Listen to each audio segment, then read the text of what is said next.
السلام علیکم ورحمۃ اللہ وبرکاتہ۔ اعوذ باللہ من الشیطان الرجیم، بسم اللہ الرحمن الرحیم۔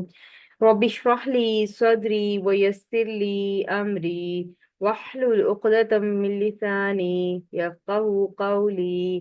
رب یسر ولا تعسر وتمم بالخیر، آمین یا رب العالمین۔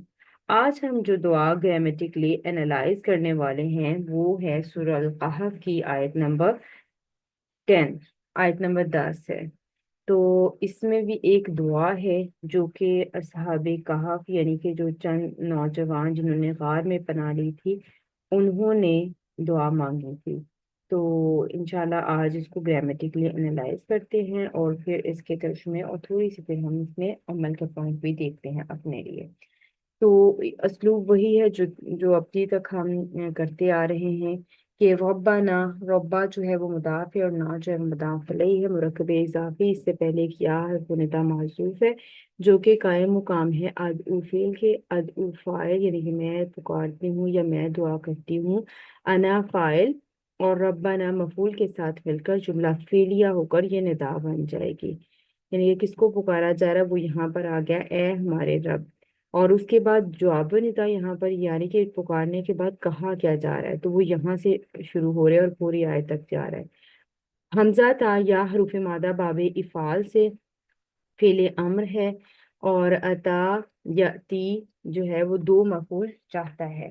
تو ایک مفعول تو اس کا ہو گیا نا، جو آپ کو اٹیچ ضمیر کی صورت میں یہاں نظر آ رہا ہے، اور نا جب جیسے ہم نے پچھلی دعا میں بھی ہمارے پاس یہ چیز آئی تھی کہ جب ضمائر یعنی کہ جو معرفہ اسم کے بعد، اب نا جو ہے یہ ایک ضمیر ہے اور یہ ایک معرفہ اسم ہے، ٹھیک ہے، معرفہ اسم کے بعد اگر جار مجرور آ جائے تو وہ اس کا حال بنتا ہے۔ تو نا کا جو حال ہے وہ کیا ہے، من لدن کا، من لدن کا مرکب جاری، من حرف جر، لدن کا جو ہے وہ اگین مرکب اضافی بن رہا ہے، ٹھیک ہے، مرکب اضافی ہو کر من جارہ کے لیے مجرور ہو رہا ہے۔ تو یہ جار مجرور حال بن جائیں گے نا مفعول بھی کا، تو ذوالحال اپنے حال سے مل کر یہ مفعول بھی بن جائے گا، یا مفعول اول کہہ سکتے ہیں آپ اس کو، بن جائے گا کہ عطا یاتی دو مفعول چاہتا ہے۔ اور اس کے بعد رحمتن جو ہے وہ مفعول ثانی بن جائے گا کیونکہ یہ بھی ہمیں منصوب نظر آ رہا ہے۔ اس طرح سے عطا فیل، انتا فائل، نا من لدن کا مفعول اول، اور رحمتن جو ہے وہ مفعول ثانی کے ساتھ مل کر یہ جملہ فعلیہ بن جائے گا۔ اور اتنے پارٹ کا اگر ترجمہ کریں تو یہ ہوگا کہ ہمیں اپنی رحمت سے، ٹھیک ہے، ہمیں اپنی طرف سے رحمت دے، ٹھیک ہے، آپ ہمیں اپنی طرف سے رحمت دیں، یا عطا کریں یا نازل کریں یا دیں، جیسے مطلب آپ کو سمجھ آئے اردو ٹرانسلیشن کے حوالے سے۔ عطا کا مطلب ہوتا ہے دینا، ٹھیک ہے، تو آپ ہمیں دیں۔ واو حرف عطف آ گیا آگے، اور حرف عطف آ گیا تو پچھلا جو جملہ ہم نے یہ آتینا والا بنایا ہے تو یہ والا جملہ جو ہے وہ جملہ معطوف علیہ ہو جائے گا اور آگے سے یہ معطوف آئے گا۔ تو معطوف دیکھتے ہیں وہ بھی جملہ فعلیہ ہی ہمیں نظر آ رہا ہے، ہا یا حمزہ باب تفعیل سے ہے، اور یہ بھی فعل امر ہے، انتا فاعل، اور لنا جو ہے وہ متعلق ہوگا متعلق فعل، لام حرف جارہ، اور نا جو ہے اٹیچ جو ہے وہ ضمیر یعنی کہ مجرور اسم کے طور پر نہ آیا ہوا ہے، تو یہ مرکب جاری ہو کر متعلق فعل بن جائے گا۔ اور یہاں پر بھی وہی اسلوب ہم دیکھ رہے ہیں کہ نا جو ہے اس کو ہم نے ذوالحال بنایا، اور کیونکہ معرفہ کے بعد اگر جار مجرور آئے تو وہ اس کا حال بنے گا، تو نا کو ہم نے حال نا کو ہم نے ذوالحال بنایا، اور من امری نا کو ہم نے جو ہے وہ اس کا حال بنا دیا، ٹھیک ہے، نا کو ذوالحال اور من امری نا کو حال بنا دیا۔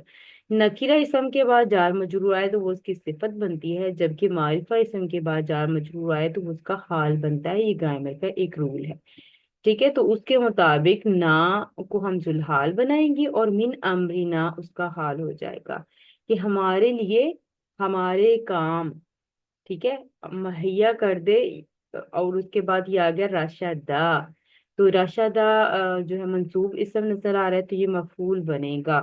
یعنی کہ یہاں پر اللہ تعالیٰ سے ہم کیا دعا مانگ رہے ہیں، پہلے پہلے پارٹ کا ہم نے ترجمہ دیکھ لیا تھا کہ آپ ہمیں اپنی رحمت سے رحمت عطا فرمائیں، اور ہمارے کام میں ہمارے لیے آسانی یا درستگی پیدا کر دیں، یا راہیابی کو آسان کر دیں۔ یعنی یہ وہ نوجوان جو تھے وہ اللہ سبحانہ تعالیٰ سے دعا مانگ رہے تھے کہ ہمارے لیے ہمارے جو ہے وہ آسان اپنی رحمت، ایک پہلے تو اپنی رحمت نازل فرمائیں، اور دوسرے نمبر پر ہمارے لیے ہمارے کام کو آسان فرما دیں۔ یعنی کہ ہمیں بھی اپنی دعاؤں میں یہ اس دعا کو ضرور شامل کرنا چاہیے کہ ہم کوئی بھی کام کریں تو وہ ہمارے لیے آسان ہو جائے۔ اگر ہم دین کا کوئی کام کر رہے ہیں تو اسپیشلی اپنے لیے یہ دعا ہمیں مانگنی چاہیے کہ اللہ سبحانہ تعالیٰ سے دعا ہم کریں کہ اللہ تعالیٰ ہمارے کاموں کو ہمارے لیے آسان کر دے۔ اور اس دعا کو اگر آپ روزمرہ کے کاموں کے لیے بھی مانگتے ہیں تو ہمارے روزمرہ کے کام بھی ہمارے لیے آسان ہو جائیں گے، اور ہمارے وقت میں برکت آ جائے گی، کیونکہ اگر ہم دعا مانگیں گے تو اللہ اپنی رحمت سے ہمیں ضرور جو ہے وہ اپنے کاموں میں آسانیاں دے دیں گے۔ تو اللہ سبحانہ تعالیٰ سے ہمیں آسانیوں کی دعا ضرور کرنی چاہیے۔ تو وہ یہ نوجوان بھی اپنے لیے پہلے انہوں نے رحمت مانگی، پھر انہوں نے اپنے کام میں درستگی مانگی۔ ایک تو کام آسان ہو جائیں گے، دوسرا جو آپ کام کریں گی وہ درست طریقے سے بھی ہوگا۔ تو اس دعا کو ضرور یاد کریں اور اپنی دعاؤں میں ضرور شامل کریں، اور اللہ سے دعائیں مانگیں، کیونکہ دعائیں جو ہیں وہ بہت اثر رکھتی ہیں اور وہ تقدیر کو بدل سکتی ہیں۔ تو دعاؤں کو ضرور اپنے روٹین میں ہمیں شامل کرنا چاہیے۔ تو جس طرح اصحاب کہف یعنی کہ غار والے جو نوجوان تھے وہ اللہ سبحانہ تعالیٰ سے رجوع کر رہے تھے، تو آج کے لیے بھی ہمارا یہی ہے کہ آج کے نوجوانوں کا جو بیشتر وقت ہے وہ فضولیات میں برباد ہو رہا ہے، اور اللہ کی طرف کوئی توجہ نہیں ہے۔ تو ہمیں یہ دعا کرنی چاہیے، اور نوجوانوں کو بھی ہم نوجوان نسل کو بھی یہ سمجھنا چاہیے کہ اللہ تعالیٰ کی طرف رجوع کرے۔ مسلمان نوجوان اپنی جوانیوں کو اللہ کی عبادت میں صرف کرے، اللہ تعالیٰ کے دین کے پھیلاؤ کے لیے صرف کریں۔ تو ضرور اپنے دعاؤں میں اس کو شامل کریں تاکہ اللہ تعالیٰ ہم سے دین کے بہترین کام لے لے، وہ کام لے لے جو جنتوں میں جانے والے ہیں۔ تو انشاءاللہ ملتے ہیں ایک نئی دعا کے ساتھ۔ سبحانک اللہم و بحمدک، اشہد ان لا الہ الا انت، استغفرک و اتوب الیک۔ السلام علیکم ورحمۃ اللہ وبرکاتہ۔